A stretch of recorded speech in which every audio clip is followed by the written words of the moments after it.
Welcome, ladies and gentlemen, to the latest, greatest special episode of Game Rivals. I'm one of your hosts, Maximilian X, and as always, with me, the man with the master plan, the man who went from Nintendo to PlayStation. It's Sean Templar. How's it going, Sean? I'm good, and it's the best choice I ever made. Oh, we're gonna start like that, are we? We're gonna start like that. Okay, all Yes. right. But how you doing today? I'm okay. I'm okay. How are you?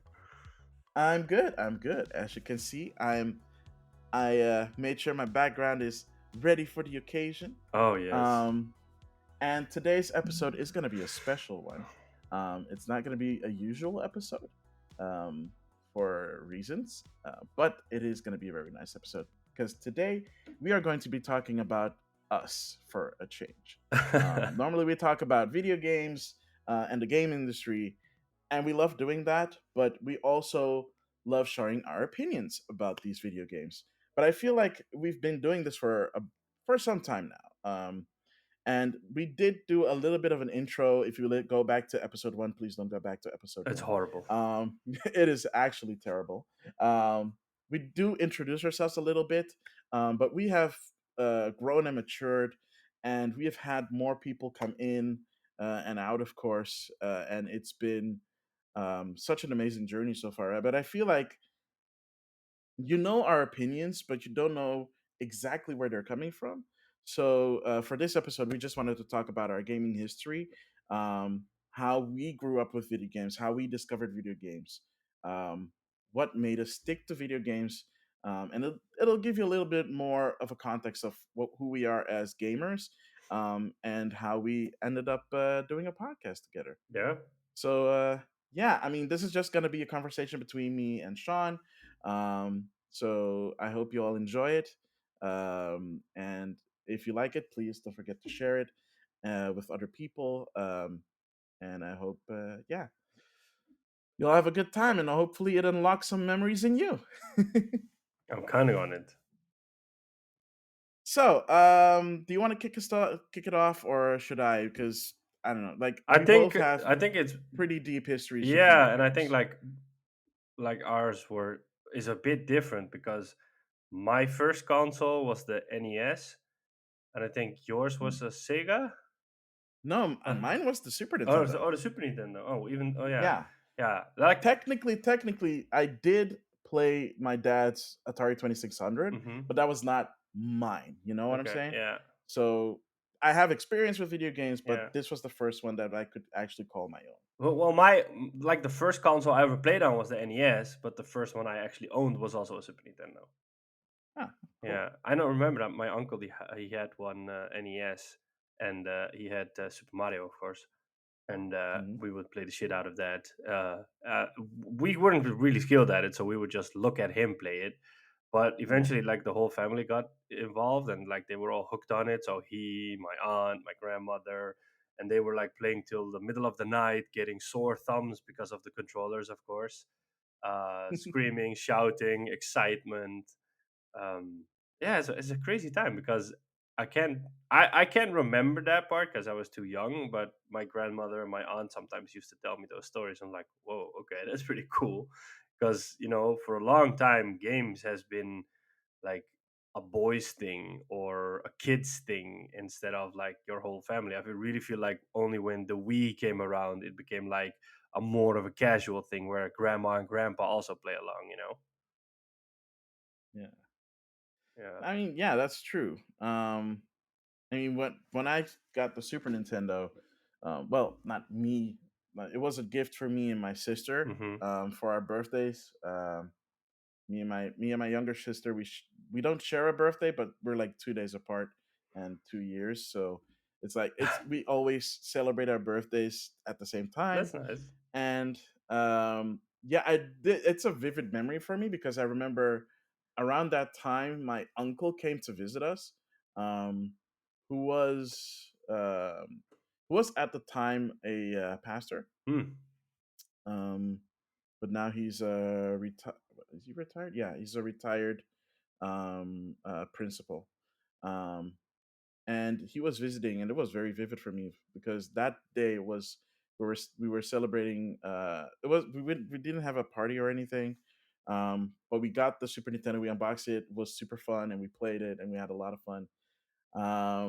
And it was my first experience with at least 16-bit because before that, like I said, was the Atari playing, uh, Space Invaders. Uh, People might be thinking like, "Wait, you played Space Invaders on Atari Yes, 2600 he's that and you had a old. Super Nintendo?" Yes, he's that Uh, old. You had to say it like that way. Yes, I Jeez. have to. Yes. But anyways, so that was my first. That was my first experience, and hence, like it was this literally this version, the Super Nintendo PAL version, because we're in what we like to call the Europe. So we get the Oh, European version. nobody Um, calls it the Europe. Yeah. I call it the Europe. Wow.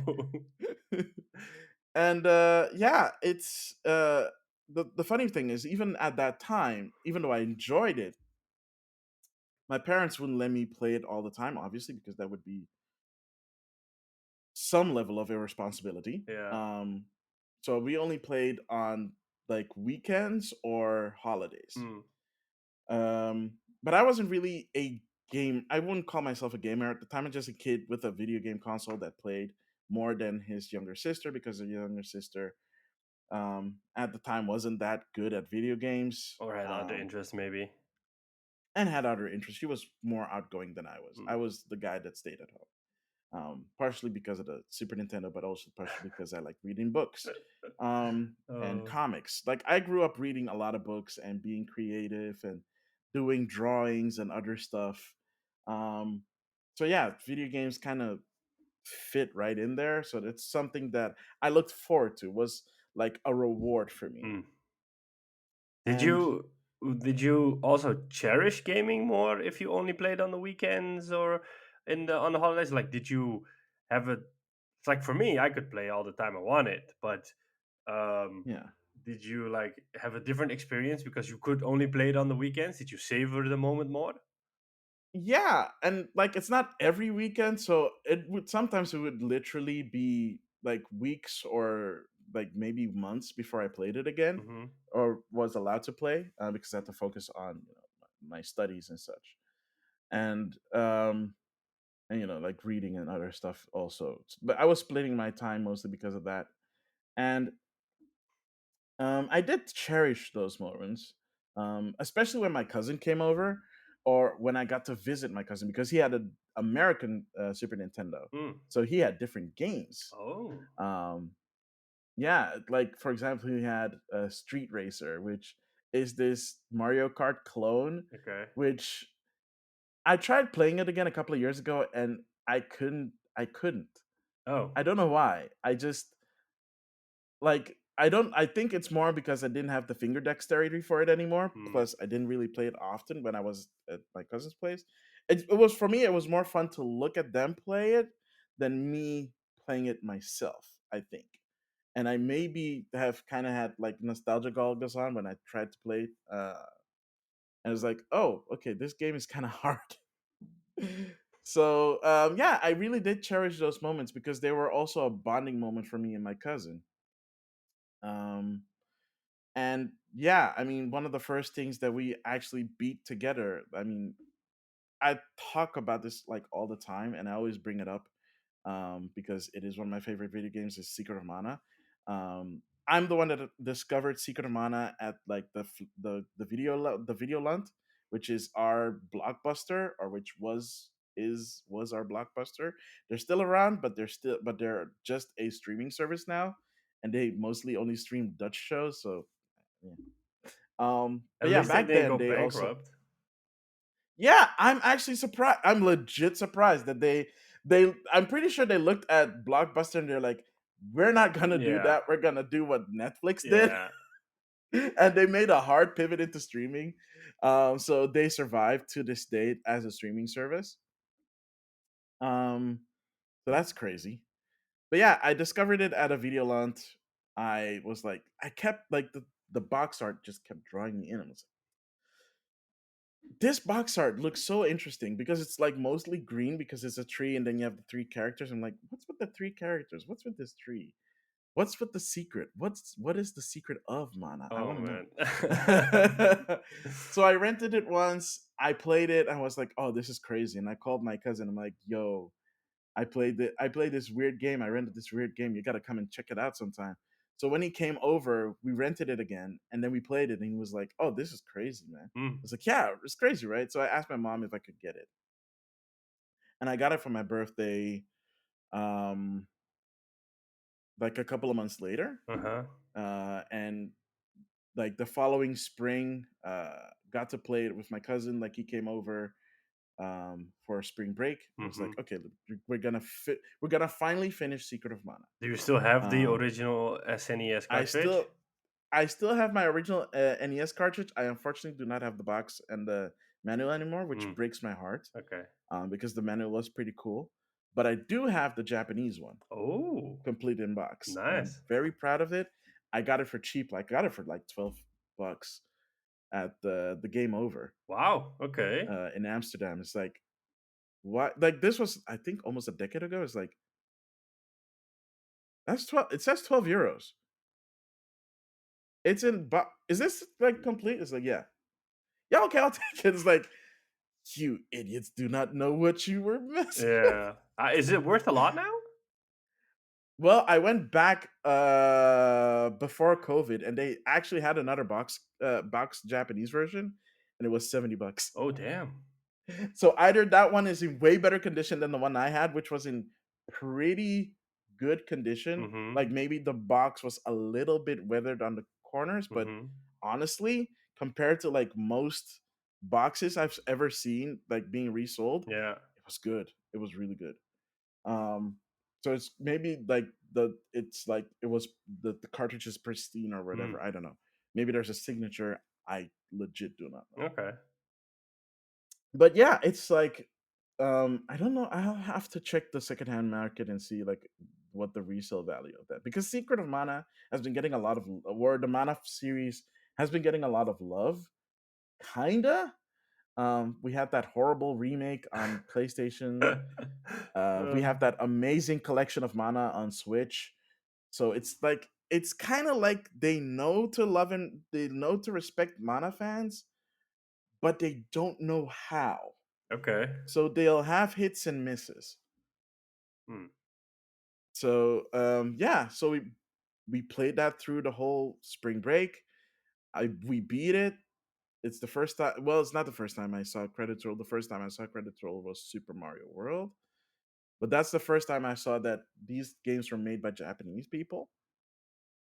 And when the credits rolled on Secret of Mana, I well, this is not how it exactly went, but I essentially turned to my cousin and I said, "I want to be on that list someday. Wow. Someday I want to be on that list. I want to make video games because I want to create experiences like this that I experienced and share it with everybody else." Okay. Wow. He laughed in my face, of course. But you have to understand, I was like what 8 at the time. He was I think a lot of kids wanted to become a game 12. developer when they were small. A little. I Yeah, I mean, the ones that are making games now definitely are the ones that wanted to make games when they were kids. Um, Yeah, but it's I don't know like, if there are a lot of them though that were like that, yeah, but unless they were PC gamers. I think it's like, you know, when you ask a kid, or at the time when you ask a kid, like, what do you want to be when you grow up?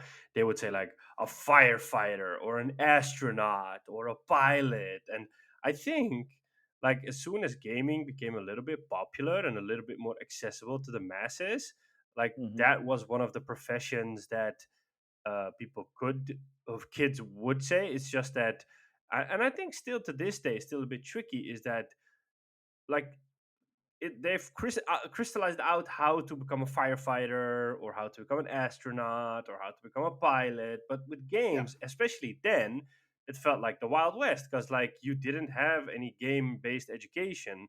Like the craziest people could become game developers, and actually did become game Hmm. developers. And even now, yeah, there are game developers, but it doesn't, maybe I'm wrong, but it still does not feel like there are, it's like a niche, you know, because like if you go to a college here, Like they all have the same curriculum. They all offer something based on economics or based on psychology or based on accounting or whatever. Whereas if you want to become a game developer in the Netherlands, it's like two or three schools that offer it.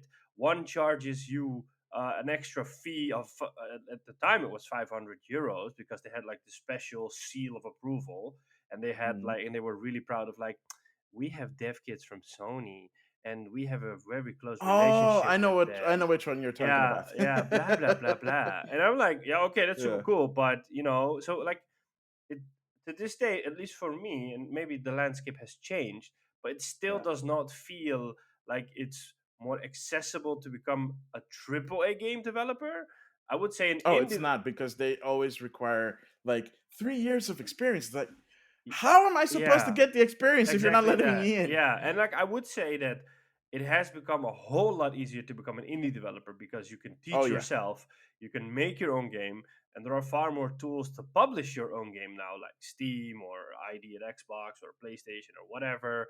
So like hmm it's funny to see that everybody maybe wanted to become a AAA developer, but it feels these days like now actually everybody wants to become an indie developer because they dictate their own terms, and you don't get like all the horrible stories you hear about how hard it can be at some AAA developers or how toxic it can be. So it's exactly. yeah, it's Yeah, funny how at least it feels like the landscape hasn't changed. The path to AAA hasn't changed that much, but the path yeah, into becoming a game developer has. mm, definitely, Yeah. absolutely. Because um, yeah, because if you look at how people got into development before, like I said, like most of them were either 80s kids that grew up with BASIC, Okay. Yeah. Something computer or sciencey. 90s kids that indeed like, or 90s college students that did computer science. Yeah. Like for example, the the late president of Nintendo, Iwata-san, he did like computer science, Yeah. but he was also like a big fat nerd, and he was like a master programmer. Yeah. Like he was Nintendo's fixer, despite the fact that he at the time was not an employee of a Nintendo. They just went to where he worked, HAL Laboratories, and they were like, "Hey, this guy's good. You can use him to like fix your stuff." And they like, "Okay, could you like fix our games?" Um, so he like fixed like a bunch of games. He complete finished like a bunch of games for Nintendo, and even made a few Nintendo games like Joust. Like the Famicom version of Joust was programmed by Awada. Oh wow, Yeah, that's he cool. did like the physics, and like I think NES NES Pool was also programmed by him. Like he made like a PC version at the time with like really good pool physics, and they were like, "We want that on this on our Famicom. Could you port that to the Famicom?" So he did, Mm. which is crazy. Wow. Yeah, and then let's not forget people like Cliff Blazinski, who was like super young when he was working at Epic Yeah. and made Jazz Jack Rabbit. I You remember that know, one. I love Jazz Jack Rabbit, man. Yeah. Dang. Yeah. Yeah. I remember like I played back in the day. So like I had the Super Nintendo, and then that was the first console I actually got. And then soon Mm, after that, the PlayStation came out, the first PlayStation, and then my uncle got the first PlayStation. And he got Crash Bandicoot on it. I remember, so we would play that at nice. him, and immediately I said to my parents, "I also want a PlayStation," and they were like, "If you want one, you have to save up for it, and you can get it for your birthday." And I'm like, "Okay." And then my birthday came around, and I got a PlayStation One with Crash Bandicoot, and I Nice. didn't have a memory card for like the whole PlayStation One generation. I did not have a memory card. Oh, please, who had a memory card? Eh, Those things are yeah, expensive. and for most of the PS2 generation, I also didn't have a memory card. Yeah, so How'd you play games on the PlayStation 2? we would just start them over. Especially since you're a big Metal Gear Solid fan. I around the time MGS came out, I did have a memory card, but like I Oh, think in okay, the okay. first maybe 1 or 2 years of the PlayStation 2, I didn't have a memory card. But I remember like on the PS1, um, I played Crash Bandicoot and I liked it, and then my mom started playing Crash Bandicoot and she loved it. Like she would come home from work and then she would just lie down on the couch after dinner and she would like play for hours, and we would just watch. And then I remember Time Crisis came out with the toy gun, and then I would Yeah. play that with my dad for hours, and that would be fun.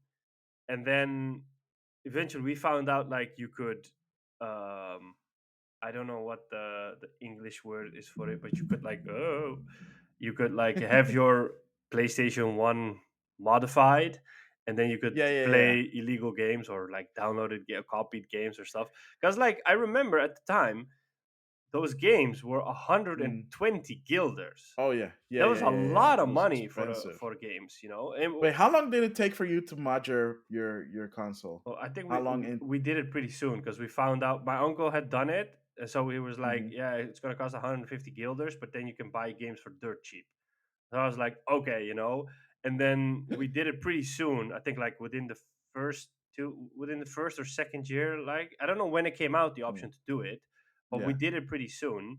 And then I would just buy games for $5 or for 250, you know. And then Oh, it's so bad. I I know, mean, I I did know, it too. Don't get me yeah, wrong. I Like know, my cousin put us up to it. Like after the first, he was like after the first year, like have that modded yeah, because then you can yeah, like get games for yeah. cheap. And I got like a whole bunch of games for cheap. Yeah, and that's the only It's console I so did it bad. to. I did after that. I never did it again. Yeah. But yeah, I remember doing that, and then like I played all sorts of games: Gran Turismo, Siphon Filter. I don't even remember the names of certain games, but I remember back then, Mm. and especially with renting games, you just rented whatever you thought was cool, or you thought what you played what you thought looked cool, so you didn't care about reviews or whatnot. I remember magazines were around, but I would just buy them because it's something cool to read on, but I wouldn't really care about the review scores, because I was like, if a Yeah. game looks cool, I want to try it, you know. And because with renting, you would like pay $5 for a day, or like $3 for a week if it was an older game, and then you could Mm. just go at it, you know. And if you really didn't like it, you were like, well, I only spent $3 on this instead of 60 or $70, you know. That was like a Ah, really, I miss renting I games miss so it too. much. Yeah, I don't understand that in this landscape that we are in, that there is no single service that offers that option. The closest thing is Game Pass. It's the closest thing, Yeah, but like, I, but it's not the same. yeah. Plus, why did it take so long for something like Game Pass to come along? So like, why wasn't it a service on the PS3 maybe that allowed you to, or like on the Xbox, yeah, and yeah, or the Xbox Yeah, 360, yeah, or yeah. like early Xbox One days or PS4 days, like where they said like, you know, you just get a subscription for 15 I bucks, and for that I think because data caps.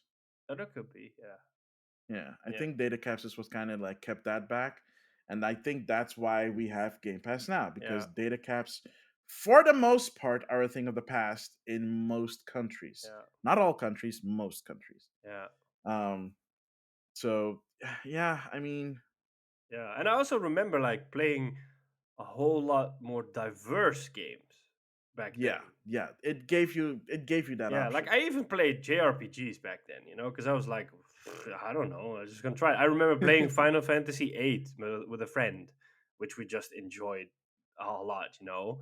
Or we played, um, I played Kingdom Hearts on the PS2, the first one, and I enjoyed it. It took a long. That was a really. I never finished it. It was a really long game. It was really cool, you know. But also like Yeah. the Disney games. Like I remember on the PS1, there was this Aladdin game I used to play, which was really cool. Or there was this Lion King game that we used to play. It was really fun, you know. Whereas only later did you find out that way as you grow up that licensed games were actually really horrible, because they always had to Well, rush it to bring it out with the movie. Or like most of depended them. on the license game. Yeah, Like for example, like you said, Aladdin. Like for example, Aladdin on the Super Nintendo is just like, yeah, I mean, there are people that swear about the Mega Drive version. Those people are fools. Nah, just kidding. Love you guys. But like with the Genesis version, they like tout the fact that they used animation cells. hmm, Like it was hand drawn animation that they did for the Sega Genesis Mega Drive version, and Genesis Mega Drive, same stuff. Um, and like the Super Nintendo version for me personally is because the music is just Mm, top notch. yeah. Also, the Super Nintendo had a better sound chip than the Mega Drive, so yeah. Was that sound chip not made by Sony? Do you really want to bring this up? What, the fact that Nintendo screwed over Sony and single-handedly created its worst competitor ever by doing that? Yes. Only because Sony tried to screw them over I first. don't know about that part, but I think, you know, to be honest, because I've seen like a lot of stuff about it, I've read a lot of stuff about it. I think it's a little bit Hmm. of both sides. It's not like one side that is fully to blame. I think it's like Yeah. both sides that's to blame, and I think like the investment from Sony's side was too far along for them to say like we're gonna drop this. So like I Yeah. think for them it became the most logical thing to go into gaming because they're like we're already invested. Plus it's the future because you know at that time Sony was probably one of the leading electronic companies in the Oh, world. yeah. Yeah, Big time. yeah. So Also, like you said, it was sunk cost. So yeah, yeah. yeah, Yeah. Well, here we are. yeah. But here's the thing, right? Despite the fact that I'm still like a primarily like a Nintendo fan, Hmm. I still grew up with like because my second console was the PlayStation, Mm, and that I think I like Secret of Mana made me a true gamer, but hmm. the PlayStation is where I was able to be that true gamer because I was able to mod my console, I was able to play way more games Yeah. and have access to way more games that were not available in like Europe. Like for example, Brave Fencer. I don't think Brave Fencer Musashi ever came out, for example, in Europe, and it's one of my favorite games of all time on the PlayStation One. Mm. Played that game a lot. Um, Yeah, mine. Also, Final Fantasy Tactics. That one definitely never came out in Europe. Ah, was the Yeah, was the PS1 region free? I can't remember. no, no. No, right? At the time, there was nothing as the only thing that was region free at the time was the Game Boy. Yeah, because I think the PS3 was the first console that became region 3 for Sony. Kinda, sorta. Like the PlayStation Oh 3 no, oh no, is the kinda region PSP. free, but The PSP was the region 3. PSP is no, the PSP. It is because I remember getting GTA Yeah, when it it came is. out in America, and I Yeah, it played is. it on It's my region PS3. free. Yeah, that was Yeah, the first time Sony did the region free something. Yeah, and then the PS3 yeah, got it, and then I think these days everything's region free. yeah, Yeah, yeah. I think the Vita was the last thing that was not region free I cannot remember to be honest. because because it has the same problem as the 3DS had, which is because it has an online store, they had to lock it to the region. Yeah, but the PS3 had that same thing, and the PS3 was region free. Well, the PS3 was region free because you could set up for multiple accounts Yeah, from different regions. yeah, but if you sign in with a different account from a different region on your Vita, it would it not go to that region's No, store? because you couldn't have multiple accounts on your Vita. You could only have the one. Yeah, but I mean, like if you sign To in with your American PSN account. Yeah, then it'll allow you to play American games. Yeah, But if you like were like, oh, let me sign out and sign in with my yeah. European account, it basically formats the whole thing, and it's like it's gone. It's like yeah, Mm. you don't have access to these games Oh, anymore. okay, that's weird. Yeah, it was a really weird decision, by the way. Yeah. Yeah, Nintendo kind of did a similar thing with the 3DS when they found out that people were switching regions Oh, at the beginning, so they patched that out super quick. It's like, okay. well, that sucks. Yeah. Yeah. Oh well. So what did you get after the So PS1? Did you get an N64? no GameCube. Huh. I skipped the N64. I got the PlayStation instead of the N64. Huh. The funny thing is that a friend of mine had an N64, and we played a lot of GoldenEye on it, and we played a lot of Gauntlet on it, and a few of the Mario games and Zelda Ocarina of Time. But I remember like the games of the PlayStation appealed more to me because it was more mature. But and that's only now that I realize it. But like at the time, it Mm, felt that the N64 felt like you know how it was with PlayStation and Xbox that they're like neck and neck and they're both really great consoles. But only recently did I find out that the N64 wasn't really that great of a console for Nintendo or the GameCube. mhm, And it's like I think it's maybe because at the time I didn't have like a PC with internet at home. You know, maybe I would go to the library or be at other places where they had internet. So I wasn't really aware of the whole thing. So like in the public's opinion, it was like, oh, the N64 is super cool and it's super great. You have all these games and you have this Rumble pack and this and that. So like it was hyped up. And Yeah. and then the PS1 had the same thing, you know. And then people were like, yeah, but I have a PS1 and that's much better. And I have an M64, blah blah blah. And then like years later, I found out like, oh, but actually the N64 wasn't, unlike from a sales figures or from like different points, it wasn't that great. And the same goes for the GameCube. Like I think with the GameCube at the time, because the Xbox already also came around, that Mm. a lot of people were like, well, the PS2 is the best selling console, so everybody bought a PS2, or they bought an Xbox because of Halo or stuff like that. But I still felt like Nintendo could hold their own with the GameCube. But then again, I also found out later that the GameCube wasn't that great as well. It's like the Wii really brought them kind of back, to put it that way. And then they almost squandered it with the Wii U. Yeah, but we'll get to that probably. We'll probably touch upon that a little bit. Yeah. But yeah, so the Super Nintendo, just to go back a little bit, the Super Nintendo for me was was my first, and Secret of Mana being one of my favorite games of all time was also my first JRPG. Hmm.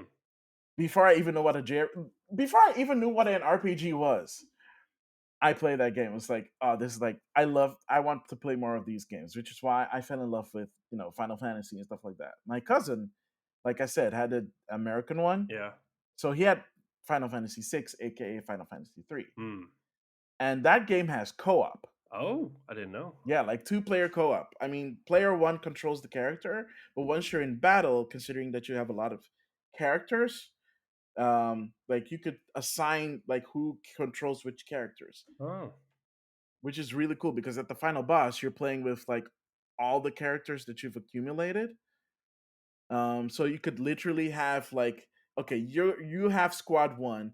Pay attention to when squad one needs commands Hmm. because it's still like in order because it's Final Fantasy and it's the active time battle. You have to pay attention to the bar that fills up so that you select your command so that the next person can select their commands. Mm-hmm. I think I want to say that we beat Final Fantasy VI that way.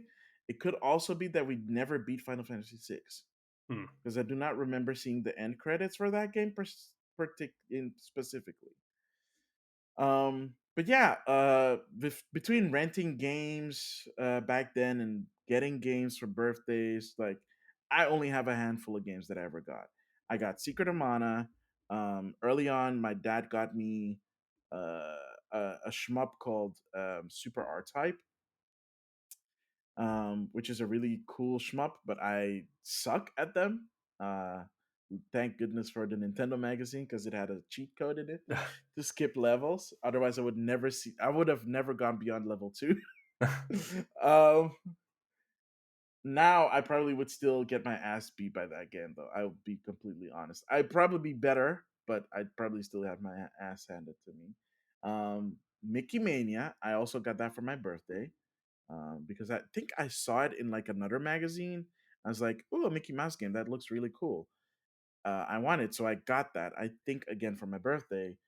Um, did I get any other games? I think there was one more game, two more games that I might have gotten, and I don't remember which ones they are And this is for the Super Nintendo or the PlayStation? for the Super The Super Nintendo. Nintendo.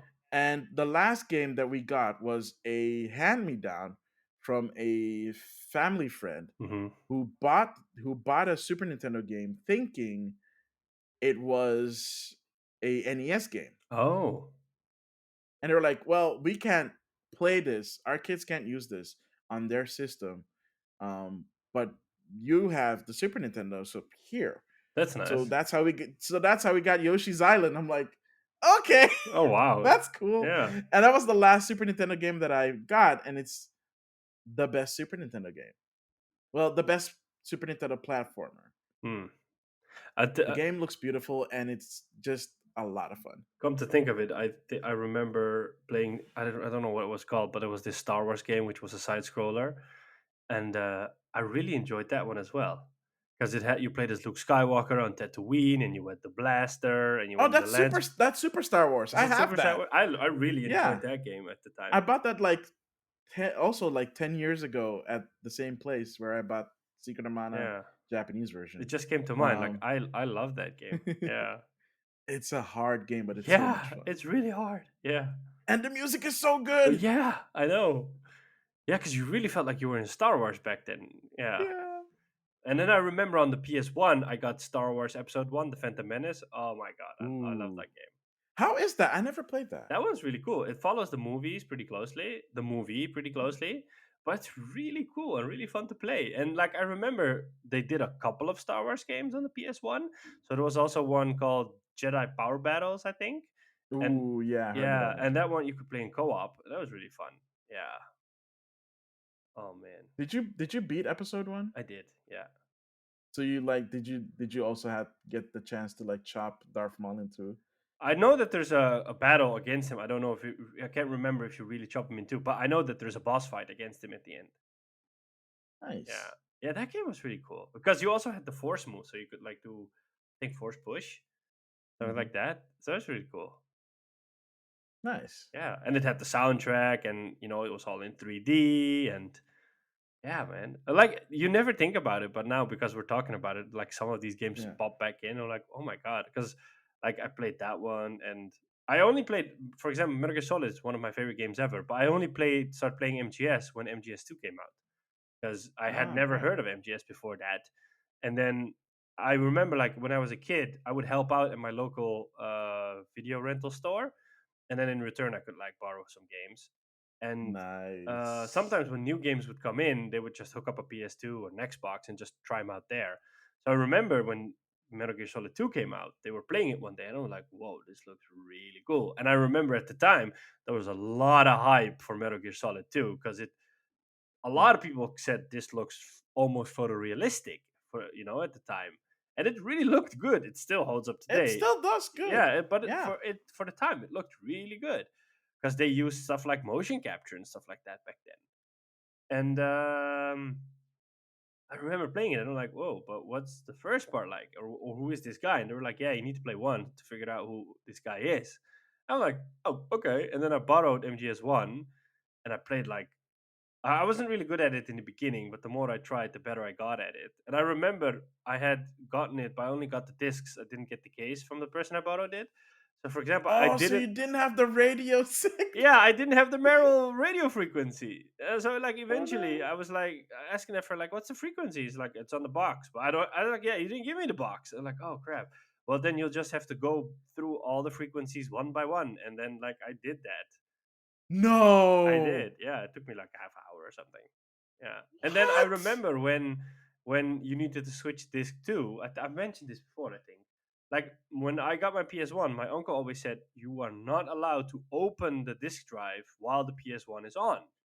So when you have to pop in disc 2, I just turned off the Yeah. PlayStation, put in disc 2, turn the PlayStation back on, and that didn't work. I'm like, "What? Why is this working?"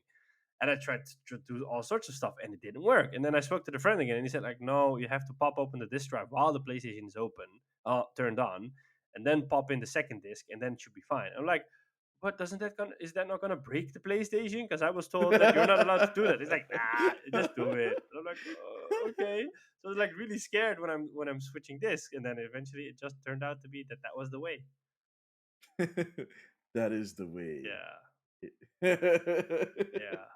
Oh my goodness, disc swapping, man, that's also a crazy I concept always used now. to remember like the Final Fantasy games, like all of them would come in these thick disc boxes because they would have 4 discs. Yeah, I think Final Fantasy VII was 3 discs, and then from 8 onwards it was 4. Yeah, So 8 had 4, 9 had 4. yeah. And it was also funny to Crazy. see the difference that the PlayStation used CDs, so it had these plastic disc covers, box arts, and the Super Nintendo had cardboard. So like it's still a different feeling, but it felt more modern on the PlayStation. The N64 still had cardboard because those are used cartridges too. Yeah. Yeah. And okay, so if you were to okay, what is how do I ask this? What would be your like the defining memory for you, like growing up playing games? Oh, The most like the thing that you would say like, okay, this is the moment that I feel that like I wanted gaming to be a part of my life. I think I think it has to be either around the time that I had the Super Nintendo. But I can't remember a lot from those days because I was pretty young. I think it was either when I got a Super Nintendo and I was playing like Mario, or it was around the time when I got a PS1 and I was playing Crash Bandicoot. Because I remember when playing Crash Bandicoot, my uncle had a PS1 and I had a PS1, so like we would in the weekends we would go over there, and then like my cousin would be there, and so my uncle and my cousin and I would play games. So like we had this moment that we could do something together besides going outside and also all sorts of stuff. But like there was this new thing we could share with the three of us, and that kind of made it like I was like, I really like this, and I really want to keep on sharing these moments. And like a lot of the times we would just be at my grandmother's in the weekends and then just play all sorts of games on the PlayStation. And I remember in the PS2 games we would play, me and my cousin would play a lot of FIFA or Pro Evolution Soccer. Like for hours and hours we would play that against each other just to pass the time. And yeah, I think like I think the first time I got to experience gaming with my family. Yeah, That's awesome. That's legit awesome. yeah, Ah, man, good times, man, good times. yeah. I've said this before, but I think we are very fortunate. Or like, I'm grateful that I live in the time that I was born in the time that I was born, because Yeah, I got to experience, and the same counts for you. I think is like I got to experience gaming like at the sweet spot, like yeah, when it made that switch to 16-bit or 3D or whatever. Because like my yeah. nephew, There's a lot of evolutions that we've gone through. yeah, so like, my nephew, he's 8, he has a Nintendo Switch, and I gifted my uncle my old PS4, and a couple of games. So like they play Crash Bandicoot together or they play Gran Turismo together. But my nephew only knows the Switch or iOS games or other games on his tablet, well, Brawl Stars or whatever he plays. Like his iPad is always full with games, and um, I like he's always interested when I'm playing games. He's always like, "What are you playing?" And then he wants to see what I'm playing. I was playing Kina earlier this year, and he was like, "Whoa, that is so cool!" I was like, "Whoa." I was like, "Oh, what are you doing? Is that a boss fight?" And it was constantly asking like about boss fights. And then Yeah. when I was playing Horizon Forbidden West, he would constantly come by and it's like, "Oh wow, did you beat the boss? Oh, is that a dinosaur? Is that a T Rex? Whoa!" Like the kid was completely amazed. And then Yeah. after Horizon Forbidden West, I like rarely played anything until now because I've been watching a lot of TV shows or hanging out outside. And then like every week he asks me like, have you already found a new game to play? Or what are you playing right now?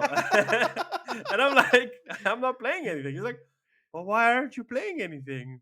Are you okay? And I'm like, yeah, I'm just not in the mood to play anything. I was like, but why? And like, Are I'm like, you oh, poor okay? kid, your whole world is. I really recognize myself in it Yeah. because like your whole world is centered around gaming, and like growing up, that was partly like I remember vividly in the winter we would all just stay inside, so we would play games all the day, and then in the summer we would just go outside and hang out. Like, whoa, that's just so funny to see that. Yeah. Oh my. Wait, could you hear that? By the way, the stupid sirens. No, Oh, good. yeah, Um, that is honestly that is beautiful to see that. yeah, It feels like you've come full circle. yeah, yeah. Also, it's nice to see that he gets super concerned when you're not playing video Yeah, it's games. crazy. You're like, well, thanks, kid. Oh my goodness. Yeah, Oh man. Did you Okay, so I have this story and it's it's funny in hindsight, yeah, but at the time it was not funny. So like I said, I did not own a N64 at the time.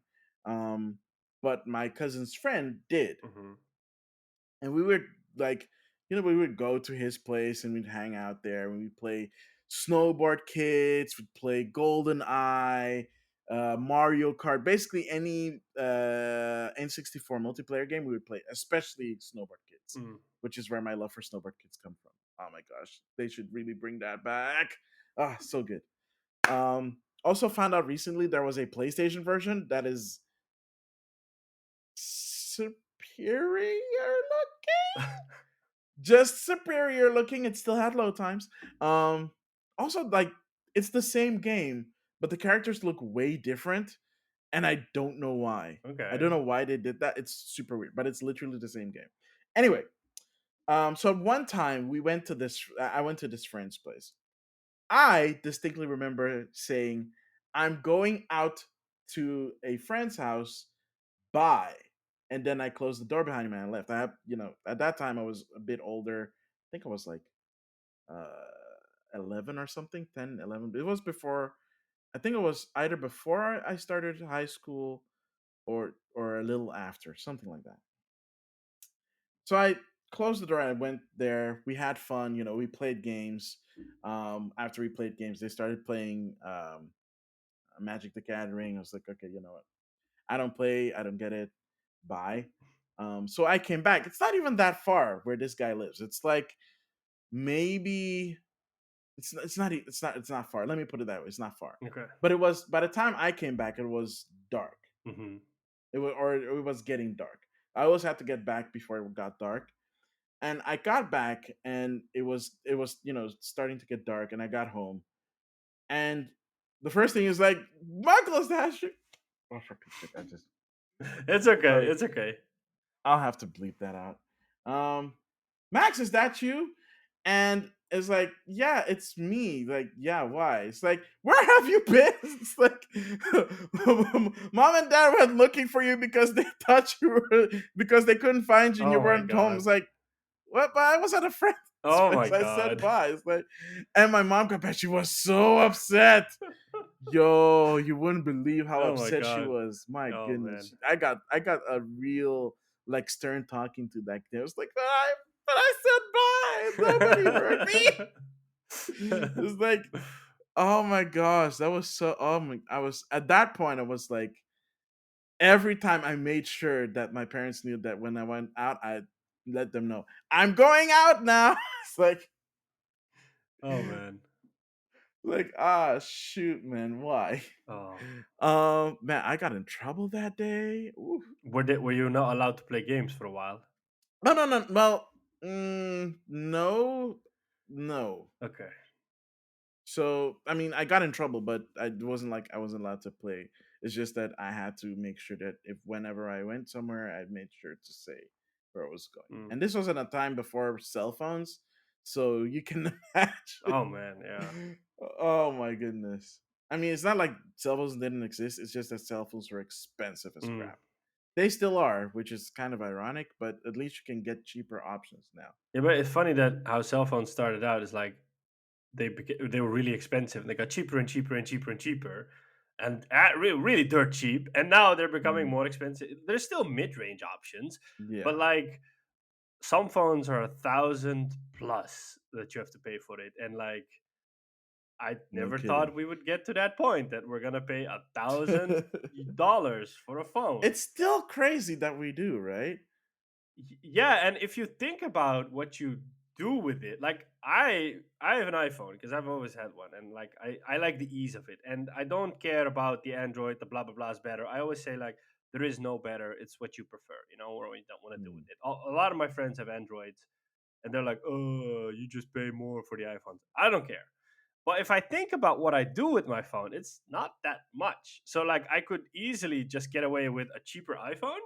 It's just that I don't want to, because yeah, you're like, well, I want the best Yeah. camera around, or well, I want the best screen around. And even though Mm. like I bought like the big iPad Pro, like the Yeah. 12.9. I had the 11 inches, sold it. I bought the big one. And then like when I'm thinking about like how often do I use it, I'm not using it a lot right now, only to either watch YouTube or movies or Mm. play Hours of Rome Total War. I don't use it a lot, but like every time that I use it, I am really happy that I'm using it. And like I'm thinking like for what I do with it, I could easily have kept the 11-inch or I could easily have bought a cheaper one. But I'm like, no. And these devices are 1,000 plus. I'm like, "Yeah, I don't care. And like the same with the PlayStations, like it was 500 for the disc edition, 400 for the digital edition. I Mm. deliberately chose a digital edition. I'm still happy that I did. Games are a little bit more expensive, and a lot of people were saying like, yeah, but why would you not go for the disc edition? Because you're going to miss out on trading. You're going to miss out on second hand. And I'm like, yeah, but I like the design of the digital edition. I don't like the ugly disc drive sticking out. Plus, what I've noticed in my gaming habits is that it's changed the way I play games because now, like in the PS4 era, I just bought all sorts of games. Like in a Mhm. digital sale, I would just buy them, or physically, I would buy them. You know, if I looked in my cupboard, I would find like all sorts of games right now that I still either haven't finished or have barely played. You know, in the PS3 days, it was even worse. Like I have games still wrapped. You know, because I would just buy stuff. But now, because of the whole digital thing, I'm a lot more selective on what I buy and when I buy it. So Mm. like I bought Kina in the sale. It was 26 euros. And I bought it like I think the week before Horizon Forbidden West came out. I enjoyed that game. I would have paid 40 for it, but it was a sale and I wasn't even waiting for the sale, but just when the time came, I saw it and I bought it. I bought Horizon Forbidden West or I swapped out the digital code for a physical copy with a friend of ours with Gizmo. So he bought the Regala Mm. edition and he got a digital code. He gave it to me. I bought him a physical edition. So I paid like 70 for it. The game was well worth it. But like, I don't buy all sorts of games now, mainly because of pricing, because like 80 bucks is a lot. But I've also Mm. noticed that because I'm a lot more selective on that, like I actually finish games now before I buy another game. Whereas in the past, I would just be in the middle of one game and then buy another game and then maybe already play that game and forget about the other game, or just have like the game forever sit in my backlog. And now I'm like, actually finishing games before I buy them, and I'm really happy that I am doing that. Yeah. So weird. I, that actually, you know what? I will, because I always give you guff about the digital only I know. version because you keep complaining about the price, but that mindset is actually pretty good. Yeah, The only thing that keeps me from going like, well, will I pick up a disc version or a discless version? Is preservation. um yeah, Yeah, I can it's understand that. for me it's kind of more of the preservation. Like I just like before we recorded, I told you that I picked up like this, Yeah. and you were like, "What's that?" It's like, well, it's a golf game, and it's like a launch title for the Wii. And I didn't even tell you why I picked it up. No. But basically, the reason why I picked this up is when the Wii was coming out. It was 2006, right? Hmm. Um, at the time, I was also finally getting into PC gaming Mm. around 2003 ish. Hmm. I was finally getting into PC gaming. But my PC was crap. It sucked. It was the first time I modded a PC. So it was a PC that we bought years and years ago. And at that time, it was getting like low specs. So what I did was I bought parts, or Hmm. I did not buy it. My dad bought parts, and I built it because I was learning how to build PCs at the time. So I built that computer with decent specs to play video games. And one of the games that I ended up playing was an online game called Albatross 18 You're or Panya, yeah. and that's this golf game. But the PC version is obviously an online version. Um, and you could only play that online, and it was only on PC. And then they ported it, or they made a version for it for the Wii at the time, and that's this one. Hmm. So, and I wanted to pick it up forever back then because I really liked that golf game, and I thought an offline version that would be fantastic. Yeah. I don't have to work if my internet doesn't work. I can still play it. There's a story mode now, and I can play with all the characters and unlock everything without having to use real game money because it used microtransactions. Oh. That it's that early. Whoa. Yeah, it's crazy. 2006 Oh my microtransactions. god. Weird, right? So yeah, it was something really interesting for me, and it's nice that I can have this because guess what? The online version doesn't exist Oh anymore. yeah. Yeah. Yay! So like I don't know if there are people out there that set up a private server. Hmm. It could be. I don't know. Um, but at least I have this version, and I played it last night. I did not know that this game is 4 by 3. Oh. It is super weird because the Wii is 480p widescreen. Oh wow. The game is a launch title and it's forced 4 by 3. Like it has black borders on the side. When I booted up the game, I'm like, that wait, is this game 4 by 3? And it was 4 by 3, which makes no sense because even the GameCube was widescreen. 480, 480i, 480p if you had Well, they did a poor job on the the port component then. campaign. It's such a weird decision. I do know that the PC version is also by default 4 by 3, Hmm. but it has widescreen options. Okay. They were bad widescreen options, but they existed. I think that might be why it's that way. But considering that the game doesn't exist anymore, I can't go back and verify it, obviously. Yeah. And it broke my heart when it did shut down. Not because I bought a lot of stuff. I think I used microtransactions maybe once or twice Mm. in like I think it was around for almost 10 years. It Wow. was just a lot of fun. I mean, the graphics weren't great, but it was an online game. Who cared? You Yeah. played with other people or you played solo. Um, it was just a lot of fun. Like outside of maybe Mario Golf, which I didn't really play a lot of. Um, Actually, I don't think I've ever played Mario. Yeah, no, I did. 3DS. I have Golf on my 3DS. It's okay. Um, but I really love Panya. I love the swing mechanic. I love the characters, the customization, despite the fact that you had to grind forever to like finally buy a costume or use real money to buy it. And that was in a time it was like the only way you could pay for it was with PayPal. Oh wow. If you want to do microtransactions and you live in you live in Europe, you needed to use PayPal. There was no other way, or you have to use a credit card Mm. because I don't have a credit card. Um, and back then, using PayPal, especially in the Netherlands, was a pain. I mean, you have to imagine you always had to transfer money to your PayPal account to be able to use the PayPal account. Even though it was linked to your like bank account, you couldn't use it like linked to your bank account like you can now. Um, so that yeah, I don't know. So I saw this for like less than $5 recently. I was like, okay, I have to pick it up. Because I wanted to do a piece on it. Not on the podcast or anything, just maybe on my YouTube channel or whatever. Or if it's not a lot that I can talk about, maybe do it on my TikTok or whatever and just share it. You know, it's also a form of game preservation. Yeah. So uh yeah. So it's just yeah, I mean, that's the most important thing to me.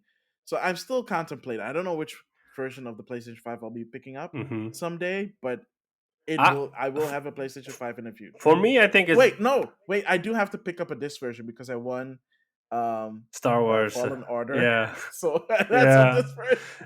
Yeah. For me, it's like partially a space thing, like that. I don't have a lot of space to store all my games, you know? Mm, So, like, I have my TV cupboard, and it has like three Rose. separate cupboards in it, and it's already Yeah. stacked with loads of stuff. So, like, the middle part is where all my games are, but like Yeah. it's really full, you know. And I'm like, I like the convenience of having multiple games installed on my PlayStation, not having to get up off the couch and just switch between the games. So True, that true. also kind of plays into my whole uh, being happy with the digital edition. Even though I Mm. don't have a lot installed on my PlayStation right now, but you know, the ease of switching and Yeah, saving physical space. You know. true. Yeah. But I have like two bookcases Yeah. that I can put my games in, so Yeah. I'm good. Like, which is kind of funny because like I thought I had way more games. I have a lot of games. I thought I had way more, and then I realized since the Wii, I have a lot of games digitally. Oh. You know, but between Virtual Console and like games that I bought on Wii U, and on my 3DS, I have a lot of games digitally on my 3DS, which is ridiculous considering that the 3DS maximum space that you can have on an SD card is Oh 32. wow. So I actually have to buy another 32 gigabyte card so that I can download all the other games before the store closes. Hmm. So that's fun. Yeah. Game preservation. Love it, but also at the same time, I hate it so much if you're doing it yourself. Yeah. I'd rather have other people do game preservations, and that's why like institutions like the Video Game um, History Foundation are like really good stuff. Mm-hmm. So Yeah. yeah, um, I think I don't know. If, I don't. I mean, I could talk about more video games, but I think in a nutshell, which is about an hour now.